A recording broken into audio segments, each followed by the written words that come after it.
রিমার্কের double lakhpati ক্যাম্পেইনে এবার লাখ টাকা উপহার জিতলেন মুন্সিগঞ্জ শহরের ব্ল্যাক ওয়ান শপের স্বত্বাধিকারী মোহাম্মদ রাজন। রিমার্কের পণ্য কিনে ক্যাম্পেইনে অংশ নিয়ে ভাগ্যবান বিজয়ী হন তিনি। বিজয়ী রাজনের হাতে 1 লাখ টাকার উপহার তুলে দেন জনপ্রিয় অভিনেত্রী ও চিত্রনায়িকা প্রার্থনা ফারদিন দিঘি। উপহার তুলে দিতে গত 23 আগস্ট বিকেলে মুন্সিগঞ্জ শহরের সিপাহীপাড়ার মুজিবুর রহমান সুপার মার্কেটের ব্ল্যাক ওয়ান শপে যান দিঘি। সেখানে আয়োজিত অনুষ্ঠানে মোহাম্মদ রাজনের হাতে 1 লাখ টাকার চেক তুলে দেন তিনি। এ সময় রিমার্কের national sales director Kamal Hossain, senior operative director Mizanur Rahman, regional sales director Motahar Hossain সহ স্থানীয় ব্যবসায়ী ও গ্রাহকরা উপস্থিত ছিলেন। রিমার্ক কর্তৃপক্ষ জানিয়েছে, ডাবল লাখপতি ক্যাম্পেইন ডিজিটাল ও কম্পিউটারাইজড ব্যবস্থাপনার মাধ্যমে পরিচালিত হচ্ছে।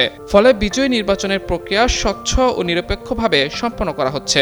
গত 3 জুন থেকে শুরু হওয়া ডাবল লাখপতি ক্যাম্পেইনের প্রথম ধাপ আগামী 31 আগস্ট পর্যন্ত চলবে।